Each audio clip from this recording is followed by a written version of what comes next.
आदाब, नमस्कार। मैं वसीम अख्तर और आप देख रहे हैं द लीडर हिंदी। यूपी के जिला बरेली में काफ़ी समय बाद लूट की सनसनीखेज वारदात हो गई है। शराब से 8 लाख के जेवर और नकदी भरा बैग छीनकर आधा दर्जन बदमाश फरार हो गए हैं। पुलिस उनकी तलाश में लग गई है। बीडे एक बुलडोजर का स्टीयरिंग पीलीभीत बाईपास से अब पुराना शहर की तरफ घूम गया है। दो पुराने मैरिज हाल एवान फरहत और गुड मैरिज हाल तोड़फोड़ की जद पर आ गए हैं। हालांकि फोर्स आज ही वहां पहुंच गया था, लेकिन कार्रवाई नहीं की गई। अब आने वाले कल पर नजरें टिक गई हैं। आज इज्जत नगर की 10 बीघा कॉलोनी में बुलडोजर चला है।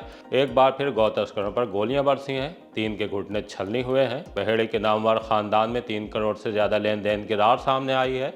पूर्व चेयरमैन मरहूम जमील अहमद के साहबजादे सलीम अख्तर ने FIR कराई है, जिसमें पुलिस ने उनके चाचा नसीम अख्तर और चाची फरदाना का नाम भी खोल दिया है। असिस्टेंट डॉक्टर की मौत से डॉक्टर पर गंभीर इल्जाम लगे हैं। खबरें और भी हैं, आइए आपको सभी से रूबरू कराते हैं। पुराने शहर में BDA के बुलडोजर की दहशत। पीलीभीत बाईपास पर कॉलोनाइजर मोहम्मद आरिफ की मार्केट और कॉम्प्लेक्स जमींदोज करने के बाद BDA के बुलडोजर का स्टीयरिंग अब पुराना शहर की तरफ मुड़ गया है। राशिद खान की गुड मैरिज हाल और सरफराज वली खान के एवान फरहत मैरिज हाल को नोटिस शनिवार में ही जारी हो चुका है। सोमवार को सुबह यहां फोर्स पहुंच गया। उसके बाद BDA की टीम के आने का इंतजार होता रहा। दोपहर से पहले तक सैलानी से पहले मोहल्ला सूफी टोला में खलबली मची रही। इस बीच दोनों मैरिज हाल के मालिक तोड़फोड़ टालने के लिए आला अफसरों के दफ्तरों में दौड़ लगाते रहे। इसका नतीजा ये हुआ कि आज तोड़फोड़ नहीं हुई है, लेकिन खतरा भी टला नहीं है। BDA अफसरों की तरफ से अधिकृत बयान हालांकि सामने नहीं आया है, लेकिन दोनों मैरिज हाल बुलडोजर की जद पर हैं। दोनों ही मैरिज हाल के मालिक उसमें ऊपर छत पर रहते भी हैं। सरफराज वली खान के साथ उनके 2 बेटों का परिवार भी एवान फरहत में रहता है। उनके बेटे सैफ वली खान का कहना है कि अफसरों से मिलकर अपना पक्ष रखा है। बताया है कि हमारा 26/9 को जुमे पर हुए बवाल या मौलाना से कोई ताल्लुक नहीं है। हमारे बारे में सबको पता है कि हम समाजवादी पार्टी से जुड़े हैं। बहरहाल इस मामले को लेकर मंगलवार का दिन अहम है, कुछ भी हो सकता है। 10 बीघा वाली रवि पटेल की कॉलोनी तहस नहस। BDA का बुलडोजर पुराना शहर के बजाय इज्जत नगर के एलादपुर चौकी के पास से होता हुआ एक 10 बीघा में विकसित की जाने वाली कॉलोनी में दाखिल हो गया। ये किन्हीं रवि पटेल की है। परिवर्तन टीम के निर्देश पर बुलडोजर ने कॉलोनी में डाली गई सड़क को उखाड़ दिया। प्लाटिंग की नहीं भरी गई नींव, बाउंड्री वाल तोड़ दी गई। इस बीच किसी तरह का कोई विरोध नहीं हुआ है। BDA अफसरों ने बताया कि काटी जा रही कॉलोनी का लेआउट पास नहीं कराया गया है। तोड़फोड़ के दौरान BDA के विशेष कार्य अधिकारी अजीत कुमार सिंह, सहायक अभियंता धर्मवीर सिंह और अभियंता संदीप कुमार मौजूद रहे। शराब से सरेशाम 8 लाख की लूट से फैली सनसनी। शेरगढ़ कस्बे में लूट की सनसनीखेज वारदात हुई है। आधा दर्जन बदमाशों ने दुकान बंद करके लौट रहे शराब सुभाष रस्तोगी की बाइक को ओवरटेक करने के बाद घेर लिया। उनसे जेवरात और नकदी भरा बैग छीनने लगे। विरोध पर तमंचे की बट से प्रहार किया। इससे शराब जमीन पर गिर गए। उसके बाद बदमाश बैग छीनने में कामयाब हो गए। शराब के मुताबिक वो हवाई फायरिंग करते हुए फरार हुए हैं। वारदात से खलबली मच गई है। व्यापारी और सूचना मिलने के बाद पुलिस भी पहुंच गई। शराब सुभाष रस्तोगी के मुताबिक बैग में 4 किलो चांदी, 30 ग्राम सोने के जेवर और 27,000 की नकदी थी। बदमाशों ने 8 लाख की लूट की है। थाने की पुलिस के साथ अफसर भी हरकत में आ गए हैं। CCTV फुटेज खंगाली जा रही है। SSP अनुराग आर्य ने लूट के पर्दाफाश को 2 टीमें गठित कर दी हैं। मैं सुभाष रस्तोगी कस्बा साई का रहने वाला हूँ। मैं नगरिया की वजह से 4:30 बजे वापस जा रहा था दुकान बंद करके, तो रास्ते में GA नगरा के पास मुझे घेर कर 6 लोगों ने लूटा और मेरा सब सामान जितना था करीब 8 लाख की कीमत का सब छीन लिया। 4.5 किलो चांदी थी, 5 किलो और बाकी सामान सोने का था 30 ग्राम और छोटा मोटा सामान और था। 27,000 नगद थी और 2 फायर खोले उनने और एक आधा आदमी हमदर्दी में बोला, उसके भी उनने चपत मारी। सब भगदड़ मच गई, सब लोग भाग गए डर के मारे। धुआं खूब मौके पर कारतूस मिले। बटो तो मारा है, जे मारा है, सीने में मारी है बटे, गिरा के मार रहे थे। अब बिशारतगंज में बरसी गौ तस्करों पर गोलियां। रात के वक्त जब बिशारतगंज पुलिस गश्त पर थी, मुखबिर से खबर मिली कि गौकश एक बार फिर घटना अंजाम देने की तैयारी में है। मुखबिर ने जगह का नाम भी बताया। तब पुलिस की 2 टीमें गौकशों को पकड़ने के लिए थाने से रवाना कर दी गईं। परा बहाउद्दीन से पहले कस्बा बिशारतगंज जाने वाले लिंक मार्ग पर सरकारी ट्यूबवेल के सामने पुलिस का गौकशों से आमना सामना हुआ तो गोलियां चल गईं। आरंभ गौ तस्करों की तरफ से हुआ, लेकिन अंत पुलिस ने किया। जब गोलियां चलनी बंद हुई तो 3 गौ तस्कर के घुटने छलनी हो चुके थे और जमीन पर गिरे हुए थे। उन्हें मौके से दबोचने के बाद पहले CHC में इलाज के लिए ले जाया गया। बाद में उन्हें जेल भेजने की तैयारी शुरू कर दी गई। इनके नाम शाकिर निवासी निवासी मोहल्ला एजाज नगर गोटिया थाना बारादरी इज्जत नगर थाने के फरीदापुर चौधरी का रहने वाला इमरान पेप्सी और अनीस उर्फ अन्नी है। तीनों का अच्छा खासा आपराधिक इतिहास है। सीओ आंवला नितिन कुमार इन गौ तस्करों के बारे में क्या जानकारी दे रहे हैं, आइए आपको सुनवाते हैं। थाना विसारतगंज अंतर्गत कुंडरिया खुर्द में दिनांक 20/11/2025 को घटित गोकशी की घटना का सफल अनावरण करते हुए पुलिस टीम द्वारा 3 सातिर बदमाशों को दौरान मुठभेड़ गिरफ्तार किया गया है। इनमें एक बदमाश साकिर जो कि थाना बारादरी का रहने वाला है तथा अनीस एवं इमरान जो कि इज्जत नगर के रहने वाले हैं, इनको दौरान मुठभेड़ गिरफ्तार किया गया है। तीनों के पैर में गोली लगी है। इनके पास से जो घटना में प्रयुक्त बाइक है तथा गोकशी की घटना में प्रयुक्त उपकरण एवं 2 नाजायज तमंचा एवं कारतूस बरामद किए गए हैं। तीनों अपराधियों का वृहद आपराधिक इतिहास है। पूर्व में भी गोकशी के मामलों में ये जेल जा चुके हैं। गैंगस्टर के अभियोग भी इनके विरुद्ध पंजीकृत हैं। ये जो गोकशी के अभ्यस्त अपराधी हैं, इनको प्राथमिक उपचार हेतु CSC एडमिट कराया गया है। न्यायिक अभिरक्षा में नियमानुसार इनको रिमांड हेतु प्रस्तुत किया जाएगा तथा इनके वृहद आपराधिक इतिहास के आधार पर भविष्य में भी कठोरतम विधिक कार्रवाई इनके विरुद्ध अमल में लाई जाएगी। यातायात सुरक्षा माह में सामने आई बड़ी कार्रवाई। ट्रैफिक और थानों की पुलिस के स्तर से यातायात सुरक्षा माह में बड़े पैमाने पर कार्रवाई की गई है। हेलमेट, सील बेल्ट, विपरीत दिशा में वाहन चलाने के अलावा स्टंट और वाहनों पर जाति लिखने पर भी एक्शन हुआ है। साथ में जागरूकता के लिए भी कई अहम कदम उठाए गए। ब्लड डोनेट कैंप भी लगा था। क्या क्या कार्रवाइयाँ हुई हैं, ये जानने के लिए आपको SP ट्रैफिक मोहम्मद अकमल खान से रूबरू कराते हैं।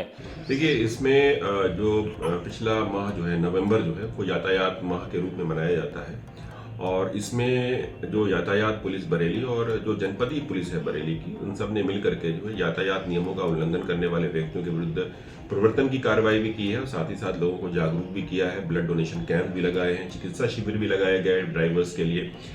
तो इसमें जो प्रवर्तन की कार्रवाई है, अगर हम उसमें देखें तो बिना हेलमेट के जो चालान हैं वो लगभग 34,721 चालान हुए हैं। अगर हम देखें सीट बेल्ट में तो 840 चालान हुए हैं। मोबाइल फ़ोन का अनाधिकृत प्रयोग करने में 45 चालान हुए हैं।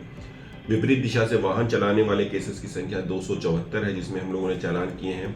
स्टंट बाइकिंग के केसेस में भी चालान किए गए हैं। जाति सूचक शब्द या चिन्ह लगा करके जो लोग गाड़ियां चलाते हैं उन्हें भी मैं सचेत करना चाहूँगा कि इस क्षेत्र में भी हम लोगों ने इस बार काम किया है। मात्र 5 चालान ही हुए हैं, लेकिन फिर भी ये एक शुरुआत है और इसमेमें और आने वाले समय में और भी अधिक चालान किए जाएंगे। ओवर स्पीडिंग एक बहुत बड़ा विषय रहा है जिसको लेकर के हम लोगों ने काफ़ी काम किया है। एक बार 264 ऐसे वाहन हैं जिनका हम लोगों ने चालान ओवर स्पीडिंग के उसमें किया है।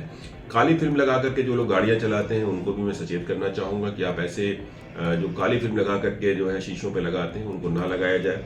इस क्षेत्र में भी हम लोगों ने इस बार 26 गाड़ियों को ऐसी पकड़ी हैं जो इन्होंने काली फिल्म लगा रखी थी। इसके अलावा प्रदूषण प्रमाण पत्र ज़रूर बनवाएं आप। प्रदूषण प्रमाण पत्र ना बनवाने को लेकर के जो हमने चालान किए हैं वो लगभग 353 हैं। और इसी तरीके से हूटर और सायरन और प्रेशर हॉर्न में भी जो है हम लोगों ने लगभग 50 चालान किए हैं।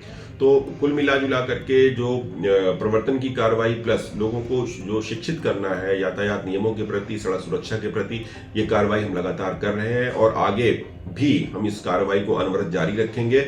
और ये अभियान तब तक चलेगा जब तक कि बरेली का हर एक व्यक्ति जो है वो सड़क सुरक्षा संबंधी जो नियम है, जो यातायात के नियम हैं, उनसे पूरी तरीके से अवगत नहीं हो जाता। तब तक हम इस अभियान को चला के रखेंगे।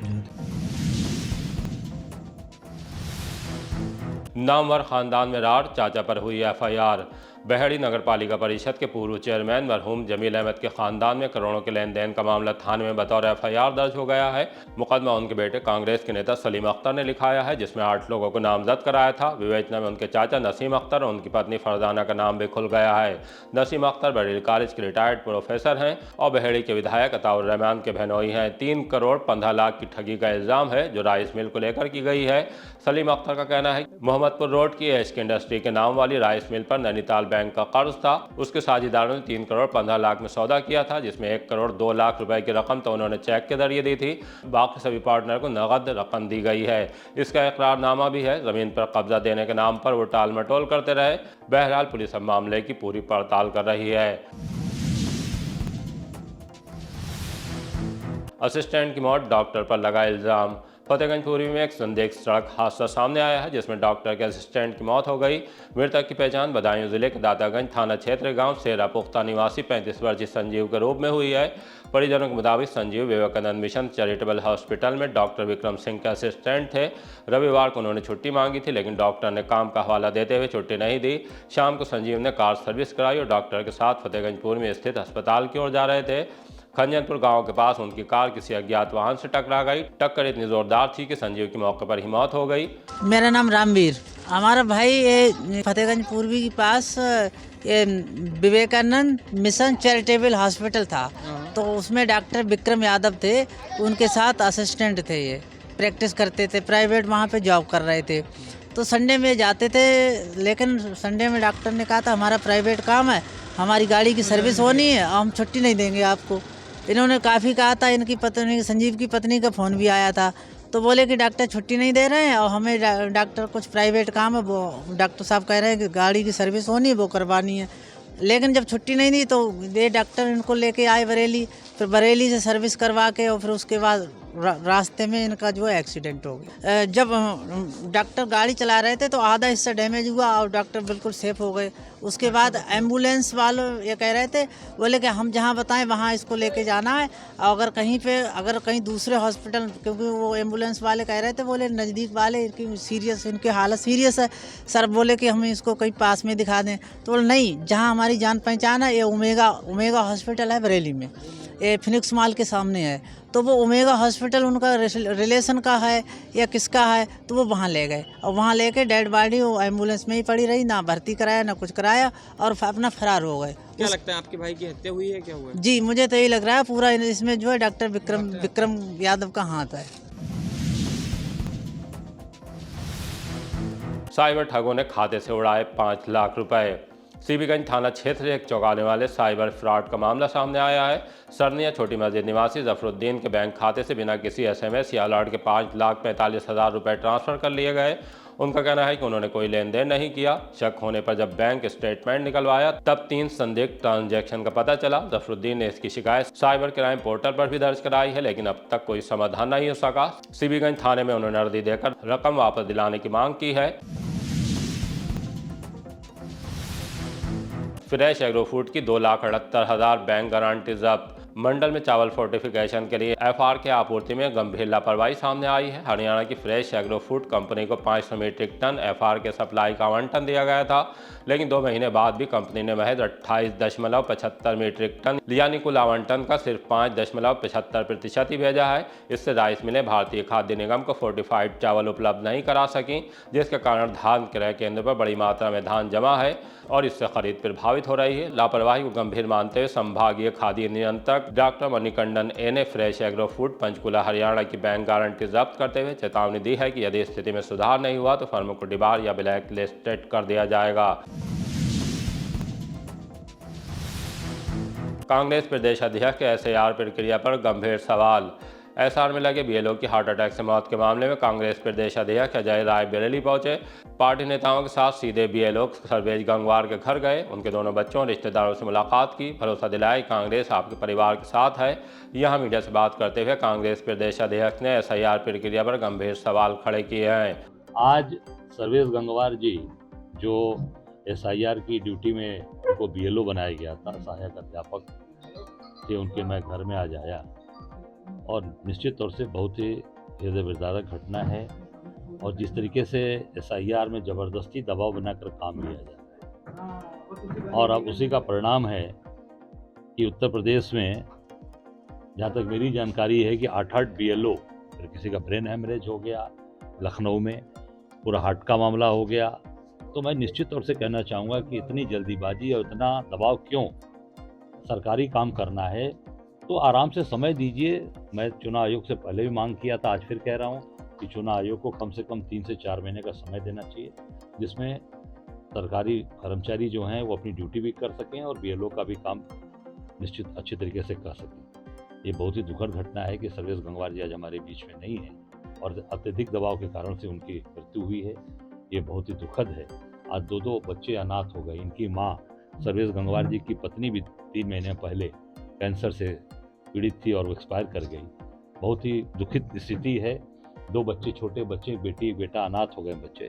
मैं सरकार से मांग करता हूँ, चुनाव आयोग से निवेदन करता हूँ कि इनके परिवार को एक सरकारी नौकरी दी जाए। इनके जो भाई हैं, जो निश्चित तौर से उस योग्य हैं, पढ़े लिखे हैं, इनको सरकारी नौकरी तत्काल दी जाए और 1 करोड़ रुपए इन बच्चों के नाम से तत्काल, दोनों बच्चों के नाम से 1 करोड़ रुपए जमा किए जाएं और सरकार इनको सारी सहायता मिले। अगर ये नहीं करेंगे तो कांग्रेस पार्टी सड़क पर उतरकर इसके लिए आंदोलन करेगी और सरकार को बाध्य करेगी कि निश्चित इनको नौकरी मिले और इनको पैसे मिले बच्चों। निश्चित तौर से पूरी तरीके से चुनाव आयोग और सरकार है, क्योंकि चुनाव आयोग जिस तरीके से काम कराना चाहता है, चुनाव आयोग इसमें पूरी तरीके से मैं इसको जिम्मेदार मानता हूं और उत्तर प्रदेश सरकार को जिम्मेदार मानता हूं। एसआईआर पर ये क्या कह गए पूर्व मंत्री अताउर रहमान। समाजवादी पार्टी के प्रदेश महासचिव एवं बहेड़ी के विधायक अताउर रहमान ने एसआईआर को लेकर बड़ा इल्जाम लगाया है। कहा है कि इसे पीडीए में शामिल समुदायों को वोट काटने के मकसद से लाया गया है। सपा ने उन्हें एसआईआर प्रक्रिया के लिए शाहजहांपुर का प्रभारी बनाया है। उसे लेकर ही वो बरेली से शाहजहांपुर पहुंचे। वहां पार्टी के लोगों के साथ मीटिंग के बाद मीडिया से बातचीत की। आइए आपको सुनवाते हैं कि उन्होंने क्या कहा है। एसआईआर का जो प्रोग्राम आया है, ये पूरी तरह से एक साजिश है विपक्ष के वोट काटने की, खास तौर से दलित समाज, पिछड़ी जातियां और अल्पसंख्यक समाज के वोट काटने की एक साजिश है। लेकिन हमारे राष्ट्रीय अध्यक्ष जी के निर्देश पर सारे कार्यकर्ता पूरे उत्तर प्रदेश में एक्टिव हैं। एसआईआर में कराने के लिए पूरी तरह से सब लोग लगे हुए हैं। हर बूथ पे हमारा बीएलए है, हर बूथ पे हमारा बूथ प्रभारी है और हमारे ब्लॉक के भी प्रभारी हैं, ज़िले के भी प्रभारी हैं। सारी टीम हमारी लगी हुई है कि किसी भी तरह से जनता में किसी भी जाति धर्म का हो, उसका एसआईआर हो जाए, उसका वोट कटने ना पाए। और आप लोग भी देख रहे हो कि जिस तरह से बिहार के चुनाव में हुआ, वो किसी भी कीमत पे उत्तर प्रदेश में हम और हमारे कार्यकर्ता होने नहीं देंगे। विपक्ष क्या इसमें छुपाएगा? छुपाने का काम भी भारतीय जनता पार्टी के लोग करेंगे और वही ये लाए हैं और उनकी साजिश है। हर चुनाव में नए नए हथकंडे आते हैं, लेकिन जिस तरह से लोकसभा के चुनाव में 2024 में समाजवादी पार्टी ने यहाँ उत्तर प्रदेश में भारतीय जनता पार्टी को हराने का काम किया है, आने वाले दिनों में भी आप देखोगे कि 2027 की तरफ हम लोग बढ़ रहे हैं और हमें पूरा भरोसा है अपने कार्यकर्ताओं के बल पर, अपने नेतृत्व के बल पर कि हम 2027 में सरकार बनाने जा रहे हैं। छात्रा का फोटो एडिट कर ब्लैकमेल की कोशिश। बदायूं के बिसौली थाना क्षेत्र में एक छात्रा को महीनों से ब्लैकमेल किए जाने का मामला सामने आया है। पिता ने डीआईजी कार्यालय में शिकायत देकर आरोप लगाया कि उनकी बेटी मेडिकल कॉलेज से जीएनएम कर रही है। उसे अवधेश कुमार नाम का युवक लगातार परेशान कर रहा है। आरोपी ने बेटी की तस्वीरें हासिल कर उन्हें अश्लील रूप से एडिट किया और सोशल मीडिया पर वायरल कर दी। वो छात्रा को फोन करके ब्लैकमेल करता है, अश्लील मैसेज भेजता है और रिश्तेदारों को भी एडिटेड फोटो भेजकर बदनाम कर रहा है। उस पर कड़ी कार्रवाई की मांग की है। किस किस को बिका संजय नगर का एक मकान। बारादरी थाने के इलाके में एक मकान की कई रजिस्ट्री कराने का मामला सामने आया है। इस मकान को खरीदने के नाम पर लाखों रुपए गंवाने वाली प्रभा कुमारी बेटे के साथ आज एसएसपी दफ्तर पहुंची। उन्होंने मीडिया से बातचीत में चौंकाने वाली जानकारी देते हुए अपने साथ हुई ठगी का मुकदमा दर्ज कराने की मांग की है। मेरा नाम सुमित कुमार वर्मा है और ये मेरी माताजी हैं। अभी कुछ समय पहले 23/5/2025 को हम लोगों ने एक मकान ख़रीदा था 55 गज का, पूनम यादव पत्नी सत्येंद्र यादव से। तो जब हमने मकान देखने गए थे तो वहाँ पर दीवार उठी हुई थी, पूरी मकान पे कब्जा उन्होंने बताया था हमारा ही है और हम ही इसको बेच रहे हैं। हमने उसकी रजिस्ट्री करा ली। रजिस्ट्री कराने के बाद जब हम अगले दिन जब उस पर कब्जा लेने गए तो वहाँ पर रंजीत राठौर नाम के एक व्यक्ति आ गए और उन्होंने कहा कि ये मकान मेरा है और आप इस पर कब्जा नहीं ले सकते हो, और अगर दोबारा यहाँ दिखाई दिए तो हम लोग जो हैं तुम लोगों को बहुत बुरी तरीके से मारेंगे, पीटेंगे। और जो है फिर हम लोगों ने जब पूनम यादव के पति सत्येंद्र यादव और पूनम यादव से बोला तो वो ये बोल रहे हैं कि भाई पैसा हमने ले लिया तुमसे और तुम लोग जो हो अब हमसे पैसा नहीं ले पाओगे। और हम लोगों ने उसके बाद में बारादरी थाने में भी एप्लीकेशन दी थी, सीओ साहब के यहाँ भी दी थी सामतगंज में, उसके बावजूद भी कोई कार्रवाई नहीं हुई। तो आज हम फिर यहाँ वरिष्ठ पुलिस अधीक्षक जी के यहाँ शिकायत लेके अपनी पहुँचे हैं, जिन्होंने आश्वासन हमें दिया है कि हम आपकी जाँच करके कार्रवाई कराएँगे और आपका जो भी कुछ है पैसा वापस कराने के मकान लिया था, कितने गज में मकान बना हुआ? मकान 55 गज में है, संजय नगर में है, बिहार मान नगला। और वो मकान पूनम यादव ने जिनसे ख़रीदा है वो उसको पहले ही 2 जगह बेच चुके हैं। फ्रॉड हुआ है आपके? फ्रॉड हुआ है हमारे साथ, धोखाधड़ी हुई है मम्मी के साथ, और मम्मी ने पूरा पैसा जो है RTGS किया है उनको। और जब हमें, और पूनम यादव ने अपने पिता के नाम में 4 लाख रुपए का चेक कटवा लिया था, क्योंकि सौदा जो हुआ था वो 14 लाख में हुआ था। नंबर 1 की रकम बनी थी जो स्टाम्प के हिसाब से वो 10 लाख रुपए बनी थी। 4 लाख रुपए का पूनम यादव ने अपने पिता के नाम में चेक हमसे ले लिया था मम्मी के ही नाम से, ये कहते हुए कि जो है ये पैसा हमें अलग से उधार देना है। और पूनम यादव और रंजीत राठौर और इसमें अनुराधा जिन्होंने मकान बेचा है, सचिन, जतिन, ये सब जो हैं, इन सब ने मिलकर हमारे साथ फ्रॉड किया है। कितने लाख का? हमने 14 लाख का लिया था मकान। भांजे की शादी में जा रहे बाइक सवार की मौत। पीलीभीत जिले के बड़खेड़ा थाना क्षेत्र में एक दर्दनाक सड़क हादसा हो गया। गांव बहादुरपुर के 35 वर्षीय राजकुमार की हादसे में मौत हो गई, जबकि साथी विवेक गंभीर रूप से घायल हुए हैं। परिजनों के मुताबिक दोनों अपनी भांजे की शादी में शामिल होने के लिए बाइक से निकले थे। दलेल नगर पुल के पास उनकी बाइक अनियंत्रित होकर पुल से नीचे गिर गई। सूचना मिलने के बाद पुलिस मौके पर पहुंची, दोनों को पानी से बाहर निकालकर अस्पताल भेजा। डॉक्टरों ने राजकुमार को मृत घोषित कर दिया, जबकि विवेक की हालत नाजुक बनी हुई है। जमीन के विवाद में भाई को दूध में डिटर्जेंट पिलाया। जिला अस्पताल में जहर देने का एक सनसनीखेज मामला सामने आया है। कासगंज के साहवार थाना क्षेत्र के बबई नगला निवासी विजय पाल ने आरोप लगाया है कि जमीन के लालच में उसके बड़े भाई मुन्ना लाल और भाभी ने जहर देने की कोशिश की। पीड़ित के मुताबिक करीब 15 दिन पहले देर रात बड़े भाई और भाभी ने दूध में कपड़े धोने वाले डिटर्जेंट पाउडर मिलाकर उसे और उसकी पत्नी को पिला दिया। दूध पीते ही उनकी तबीयत बिगड़ गई, पूरे शरीर में जलन महसूस होने लगी। घर से चोरी करके निकल रहे चोर को दबोचा। मीरगंज थाने के गांव में चोरी करके निकल रहे एक चोर को पड़ोसियों ने दबोच लिया, जिसके पास चोरी का सामान भी बरामद हुआ है। सूचना मिलने के बाद पुलिस पहुंच गई। पुलिस ने चोर को हिरासत में ले लिया। थाने ले जाकर उसके साथियों के बारे में पूछताछ की। उसने अपना नाम विकास कुमार गौतम निवासी मसीहाबाद बताया। उसके 2 फरार साथियों का नाम अनिल और विशाल है। पुलिस ने तिलमास निवासी मोहम्मद यासीन से तहरीर लेने के बाद चोरी का मुकदमा दर्ज कर लिया है। गर्भवती महिला को पति ने ईंट भट्टे पर बेचा। थाना भूता क्षेत्र की रहने वाली गुड्डी ने ससुरालियों पर गंभीर आरोप लगाते हुए एसएसपी से शिकायत की है। बताया है कि शादी के बाद से ही ससुराल वाले उससे मारपीट करते थे। 10 अक्टूबर 2023 को गर्भावस्था के दौरान पति, सास और ससुरालियों ने बेरहमी से पीटा, गला दबाया, पेट में लात मारकर गर्भस्थ शिशु को नुकसान पहुंचाने की कोशिश की। 1 साल पहले उसका पति उसे मिर्जापुर में एक ईंट भट्टे पर 40,000 रुपये में बेच आया था, जहां से उसके माता पिता ने उसे छुड़ाया। अब पति ने दूसरी शादी कर ली है। गुड्डी और उसके पुत्र को जान से मारने की धमकियां दे रहा है। गुड्डी मड़ोरे रहते हैं, ये लोग मुझे मारने की कोशिश कर रहे हैं ससुराल वाले, और ये कह रहे हैं कि तुम्हें नहीं रखेंगे। और मेरे घर में डकैती करी है, इन लोगों ने मारने की कोशिश कर रहे। कौन है, क्या नाम है? अमित नाम है उसका। मेरी शादी हुई थी 2019 में। नल्ला गोदी है, बड़े ऑपरेशन से हुआ, और मुझे पता है भट्टे पे लेके गए और 40,000 रुपये लेके मुझे छोड़ के चलाया और मुझसे कह रहा है कि मुझे नहीं रखेंगे। और मेरी सास कह रही है कि लल्ला तू इसको मत रख, दूसरी जिसको लेके आए बाहर से उसके लिए बोल रहे हैं, कह रहे हम इसको रखेंगे। ये मेरी बहू बिहार से लेके आए हैं। चलते चलते भी कुछ देर पहले रोडवेज के पीछे आग लगने के हादसे को लेकर भी आपको जानकारी दे देते हैं। ये आग आर के गेस्ट हाउस के पीछे इलेक्ट्रॉनिक गोदाम में लगी है, जो सुमित गोयल का बताया जा रहा है। घनी आबादी में आग लगने से खलबली मच गई है। सूचना मिलने के बाद पास ही फायर स्टेशन से आग बुझाने के लिए गाड़ी पहुंच गई। गनीमत रही कि समय रहते आग पर काबू पा लिया गया, जिससे आसपास की दुकानें चपेट में आने से बच गईं। वहीं एक शॉप के ऑनर फैजी फरदीन फैजान ने द लीडर हिंदी को बताया कि आग संभवतः शॉर्ट सर्किट से लगी है। इसी तरह के ताज़ा अपडेट जानने के लिए देखते रहिए द लीडर हिंदी। विदा लेने से पहले हमारी आपसे गुजारिश है कि हमारी रिपोर्टिंग पसंद आ रही है तो खबरों को शेयर कीजिए और हमारे चैनल को सब्सक्राइब करके हमारा हौसला ज़रूर बढ़ाइए।